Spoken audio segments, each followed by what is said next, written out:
আজকে আমরা খুব মজার একটা ডিভাইস শিখবো, সেটা হচ্ছে এলিটারেশন। বাংলায় যেটাকে বলা হয় অনুপ্রাস। ডেফিনিশন দুটো আপনারা খেয়াল করুন। Alliteration is a figure of speech in which the same initial consonant sound is repeated in two or more near by words. অর্থাৎ এলিটারেশন বা অনুপ্রাস হচ্ছে এমন একটা ফিগার অফ স্পিচ যেখানে পরপর বা কাছাকাছি একাধিক শব্দের শুরুতে একই ব্যঞ্জনধ্বনি বা কনসোনেন্ট সাউন্ডের পুনরাবৃত্তি হয়। অর্থাৎ লিটারেশন হতে গেলে একদম সিম্পল একটা ফর্মুলা মনে রাখতে হবে যে সেম ইনিশিয়াল কনসোনেন্ট সাউন্ডের রিপিটেশন হবে। অর্থাৎ পরপর বা খুব কাছাকাছি থাকা কিছু শব্দের একদম শুরুতে ইনিশিয়াল যে কনসোনেন্ট সাউন্ডটা থাকবে সেটার পুনরাবৃত্তি যদি হয় তাহলে সেটা হবে এলিটারেশন। চলুন পরবর্তী স্লাইডে উদাহরণগুলো দেখলে কনসেপ্টটা আরো বেশি ক্লিয়ার হয়ে যাবে। এই স্লাইডে আমরা যে উদাহরণগুলো দেখতে পাচ্ছি এগুলোকে আমরা সাধারণত টাং টুইস্টার বলে থাকি। প্রথমটা দেখুন, প্রতিটি শব্দের শুরুতে একই consonant sound. Peter Piper picked a peck of পিকেলড papers. এখানে এই সাউন্ডটার রিপিটেশন হচ্ছে, সুতরাং এটা এলিটারেশন। তারপর দেখেন she sells by the sea shore. এখানে এই সাউন্ডটার রিপিটেশন হচ্ছে, সুতরাং এটাও এলিটারেশন। Wild ওয়াইন্ডস whistle. এখানে এই সাউন্ডটার রিপিটেশন হচ্ছে, সুতরাং এটাও এলিটারেশন। কত সহজ! এখন ৩ টা টিপস মনে রাখবেন এলিটারেশন আইডেন্টিফাই করার ক্ষেত্রে। সবসময় খেয়াল করবেন যে সাউন্ডটা কনসোনেন্ট কিনা। সবসময় খেয়াল করবেন যে ইনিশিয়াল সাউন্ডটা কনসোনেন্ট কিনা। লেটারটাকে যে কনসোনেন্ট হতে হবে এমন কোনো নিয়ম নেই, বরং সাউন্ডটাকে অবশ্যই কনসোনেন্ট সাউন্ড হতে হবে, তাহলে এটা হবে এলিটারেশন। একই কথা বলা হয়েছে এখানে, স্পেলিং নয়, আপনারা সাউন্ডের দিকে খেয়াল করবেন এবং এই রিপিটেড ওয়ার্ডগুলোকে কি করতে হবে? ক্লোজ টুগেদার থাকতে হবে, অর্থাৎ কাছাকাছি থাকতে হবে। এখন চলুন আমরা কিছু লিটারেরি এক্সাম্পল দেখি যেগুলো প্রায়ই সরাসরি পরীক্ষায় চলে আসে। প্রথম কোটেশনটি শেক্সপিয়ারের বিখ্যাত ড্রামা দ্য টেম্পেস্ট থেকে নেওয়া হয়েছে। এখানে এরিয়েল নামক ক্যারেক্টার একটা গান গায়, সেই গানটা হচ্ছে ফুল ফ্যাদম ফাইভ দাই ফাদার লাইস। খেয়াল করুন এখানে এই যে ফুল ফ্যাদম ফাইভ ফাদার, এই শব্দগুলোতে বারবার কিন্তু এফ ধ্বনির একটা চমৎকার পুনরাবৃত্তি হয়েছে, সুতরাং এটাও এলিটারেশন। এরপরের উদাহরণটা দেখেন, the fair breeze blew the white flew the furrow followed free. এখানে এই যে fair foam flew furrow followed free, এই সবগুলোতে কি হয়েছে? এখানে এফ সাউন্ডের রিপিটেশন হয়েছে এবং সবগুলো কি ইনিশিয়াল সাউন্ড, সুতরাং এটাও এলিটারেশন। এই উদাহরণ দুইটিও খুবই গুরুত্বপূর্ণ। American gothic writer Edgar Allan পোয়ের বিখ্যাত কবিতা দ্য রেভেন থেকে নেওয়া হয়েছে। Deep into that darkness peering long I stood there wondering fearing. এখানে ডিপ এবং ডার্কনেস এই দুইটা শব্দের ইনিশিয়াল সাউন্ডটা খেয়াল করেন, এখানে কিন্তু এই সাউন্ডের রিপিটেশন হয়েছে, সুতরাং এটাও এলিটারেশন। এরপরের এক্সাম্পলটা খেয়াল করেন, এটা ইংরেজি সাহিত্যের মহাকবি জন মিল্টনের কোমাস নামের একটা মাস্ক থেকে নেওয়া হয়েছে। আচ্ছা, এই জায়গায় একটু বলে রাখা প্রয়োজন, মাস্ক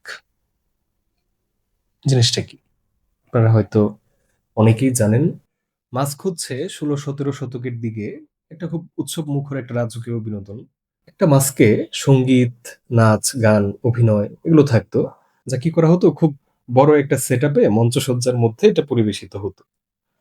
এবং এই মঞ্চসজ্জা কিন্তু যে কেউ করতেন না। ওই রাজ্যে বা ওই এলাকার ভেতরে যিনি খুব নামকরা বা বিখ্যাত স্থপতি থাকতেন, তিনি নকশা করতেন যে মঞ্চসজ্জাটা কেমন হবে।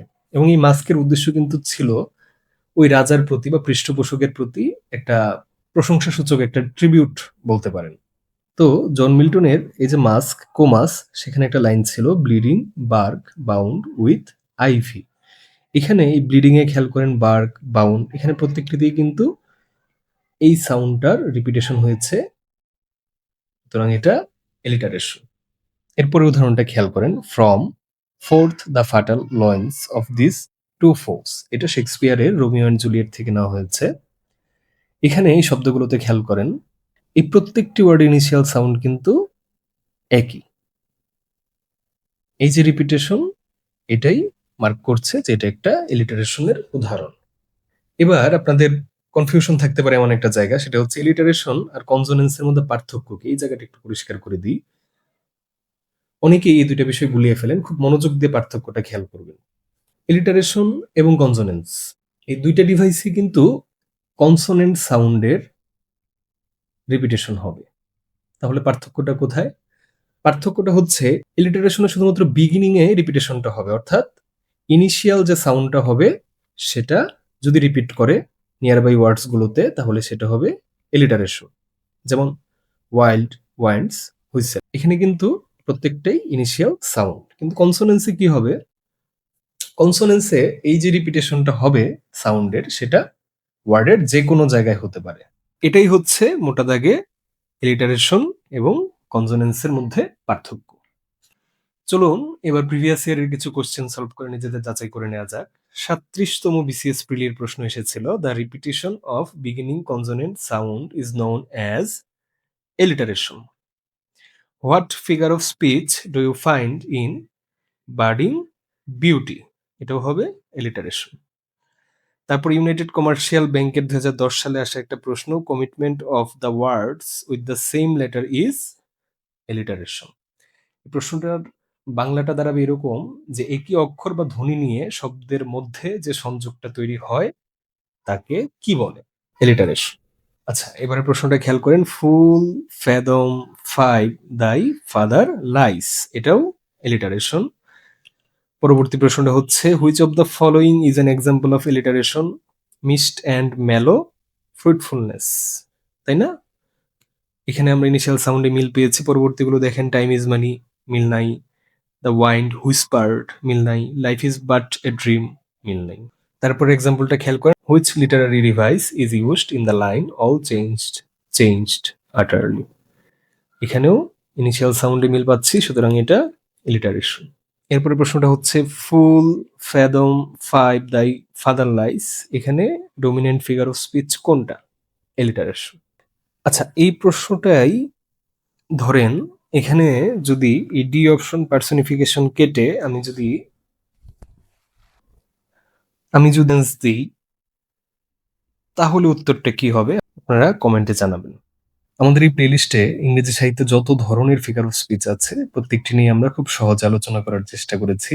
আশা করি প্রত্যেকটি ক্লাসই আপনাদের উপকারে আসবে। ধন্যবাদ সবাই।